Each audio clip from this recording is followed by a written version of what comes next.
Howdy and welcome back to the shop. Today we're going to do a little bit of disassembly on that 4.3 there, and that boy right there is going to do it.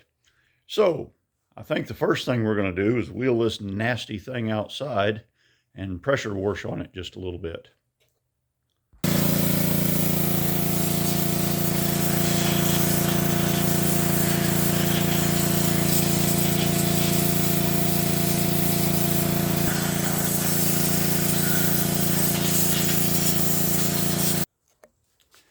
So as we're taking this thing apart, you'll notice that we're going to take the oil pan off of it before we roll her over.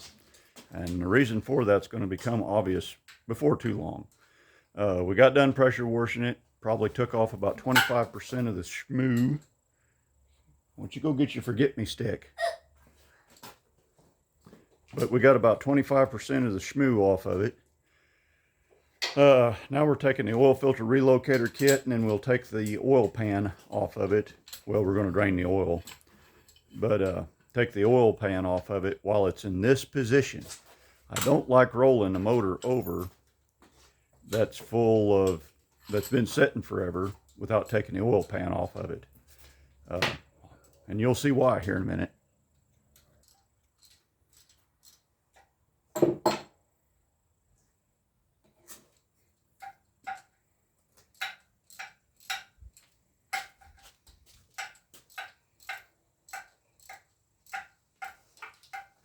For this to come out.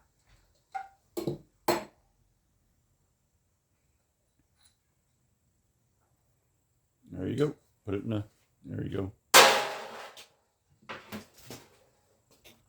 Now, when we had this thing outside pressure washing on it, I've already pulled the block drain plugs. So on this side, your drain plug is behind the core plug. On the other side, it's in front of the core plug, right almost underneath of the motor mount. Makes it easy to get to. But if you're going to do this with one of these engines, you know, we're probably not going to pull the heads off of it. We're just harvesting oil pan for the most part. And we're going to look at main bearings and stuff. But if you're going to do this, take the time to pull your plugs out of here, take your pressure washer and wash upward through here, down through the water pump housing, or where the water pump bolts on, wash back and forth 2 or 3 times, wash down through the manifold. This thing looks to me like it had some bars leak run in it at one point, because when we started washing on the water jackets and stuff, there was some seriously nasty crud run out of there. Just keep that in mind.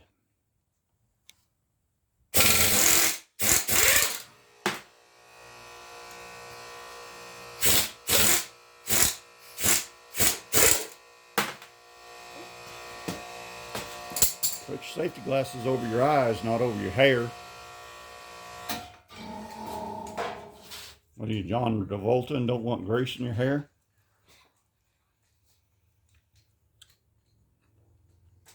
Fight it fair. So that one out on the side. Yeah, don't do this one right here. Take the ones up here and the very last one, and leave the second to the last.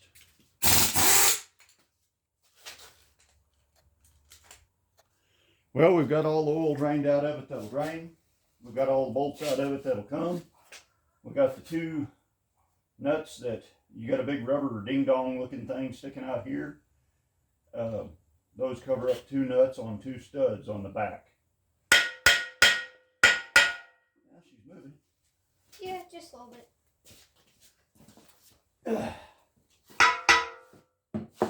See, I don't remember if that rides on bells or not. There. Now she's off.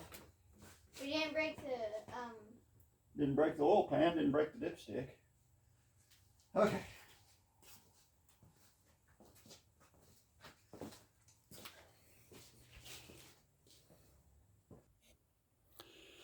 So, I've taken the windage tray loose. Goes like that. I've got the windage tray loose, and here's our oil pan. And surprisingly, there was very, very little sludge down in the bottom of there.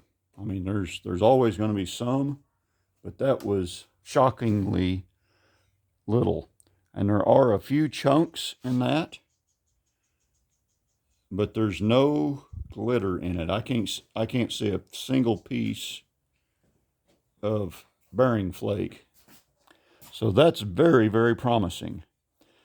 Now, if we had rolled this engine upside down, all of this good gooey evidence, I like to eat this on top of bagels, all the good gooey evidence would have rolled right down on top of the crankshaft, down onto the undersides of the pistons, up in the cylinders. It would have went everywhere but where we wanted it, and we wouldn't have been doing this post-mortem examination here. Yeah, I'm pleased with that. There's no metal in that. We wouldn't have been able to do this had we rolled her over first. So, now that we've got that out of the way, let's go roll her over. Okay, so here's the sparkling plugs out of it. Now this one is an oddball. Seems like I fouled out a plug in a different rig and I was being cheap, so I just yanked one out of here. These are Auto Light. I think they're Platinums. Funny looking plug. Nothing really looks bad on these. We've got a little bit of brown. That don't bother me. And I'm looking at the porcelains. Got a little brown on that one, but we got a little bit of black soot. A little bit of brown, that's okay. A little bit of brown and a little bit of erosion on the porcelain. That doesn't look abnormal to me. This black down here on the porcelain, that's carbon from running rich, or probably, honestly, I'd say this probably was too cold of a plug.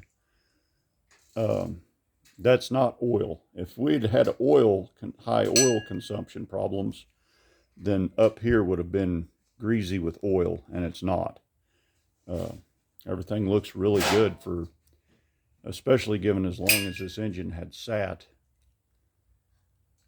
You're always going to get a little bit of shading underneath of your ground electrode. That's kind of normal. But that don't scare me in the least bit. I like the looks of these plugs. I think we're good to keep on going on this old block.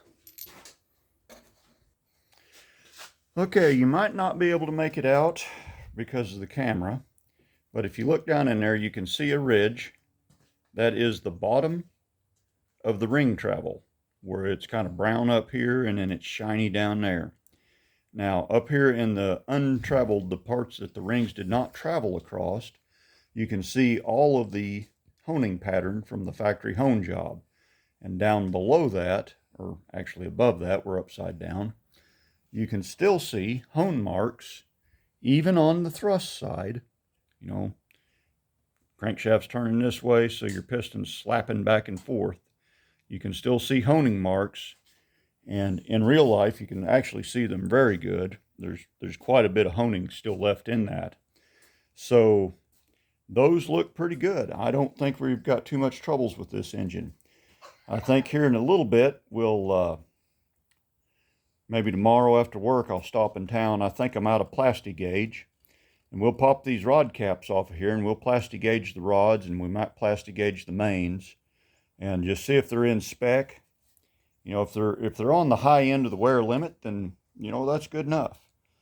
But in the meanwhile, we'll pop a couple of these rod caps off and just look at them and see if we can determine anything just looking.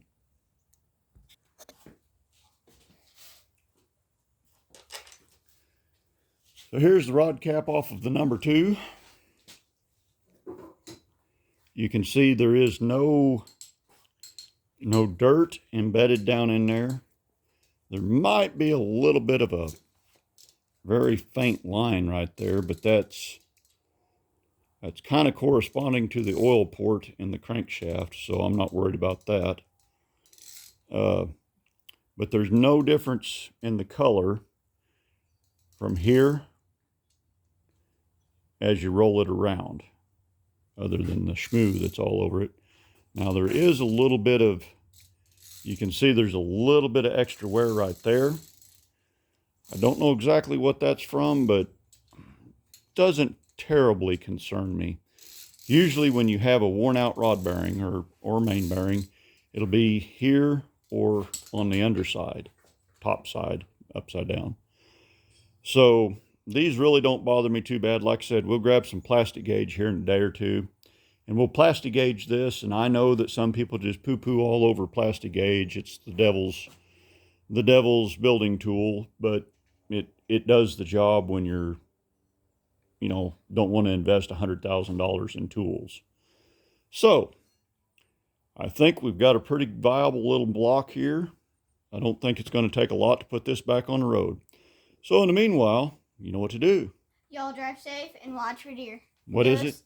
Y'all drive safe and watch for deer. And give us a big thumbs up. Boy, you look like you've been sucking on a sow. How'd you get that much crap on your face? I don't know. Oh no.